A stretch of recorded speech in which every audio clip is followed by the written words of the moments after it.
पूजा हंसी खुशी अपनी जिंदगी जी रही थी। घर में दो बच्चे थे, एक अच्छा और केयरिंग पति था। घर में दोस्तों का आना जाना भी लगा रहता था। उन्हीं में से एक थी पूजा की दोस्त नेहा, जो अक्सर अपने पति के साथ पूजा के घर कभी डिनर पर तो कभी बच्चों को खिलाने आ जाया करती थी। नेहा के साथ अक्सर उसके पति राजेश भी आया करता था। पूजा और नेहा के परिवार में घर जैसे संबंध थे। दोनों लोग एक दूसरे के साथ रहना, घूमना फिरना, होटल जाना बहुत पसंद करते थे। लेकिन एक बार जब दोनों परिवार डिनर पर एक रेस्टोरेंट में गए और डिनर के बाद जब पूजा के पति बिल पे करने के लिए रिसेप्शन तक गए और नेहा बाथरूम चली गई, तो उस समय पूजा और राजेश आमने सामने बैठे हुए थे। राजेश पूजा को बड़ी अजीब तरह से देख रहा था, जैसे उसने उसे पहले कभी नहीं देखा था। दोनों के आने से पहले राजेश ने अपने दिल की बात पूजा से कही, जिससे वो शॉक हो गई। राजेश ने कहा, पूजा अगर बुरा न मानो तो एक बात कहूँ, तुम मुझे बहुत अच्छी लगती हो, क्या मैं भी तुम्हें अच्छा लगता हूँ? तो पूजा ने तुरंत कहा, हाँ राजेश, तुम भी बहुत अच्छे हो।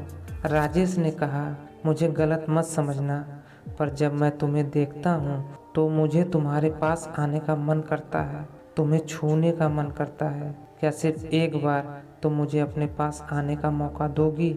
यह सब सुनकर पूजा 2 मिनट के लिए मौन हो गई और वहाँ से उठकर चली गई। राजेश ने दोबारा उससे यह बात नहीं कही, लेकिन लगभग 1 सप्ताह बीत जाने के बाद पूजा ने खुद राजेश को एक मैसेज किया कि क्या वह मेरे घर आ सकता है।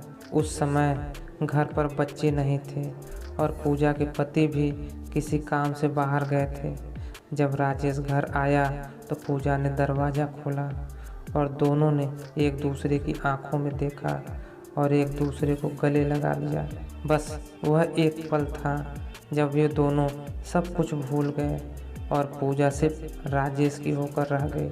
हालांकि अब पूजा को उस बात का बहुत अफसोस होता है कि मैं कैसे अपनी मर्यादा भूल गई। आज तक वो अपने दोस्त को यह बात नहीं बता पाई कि उसके पति और मेरे बीच संबंध बन चुका है। ना ही उसने अपने पति से इस बारे में कोई जिक्र किया। वो दोनों उसके बाद कभी एक दूसरे के करीब नहीं आए, लेकिन जब भी वो राजेश से मिलती है उसकी आंखों में उसे वही प्यार नज़र आता है। तो दोस्तों, यह थी हमारी आज की कहानी। आपको कैसी लगी हमें कमेंट करके ज़रूर बताएं और ऐसे ही मज़ेदार कहानियाँ सुनने के लिए हमारे वीडियो को लाइक करें और चैनल को सब्सक्राइब करें तथा घंटी वाला बटन दबाकर ऑल पर सेट कर दें। धन्यवाद।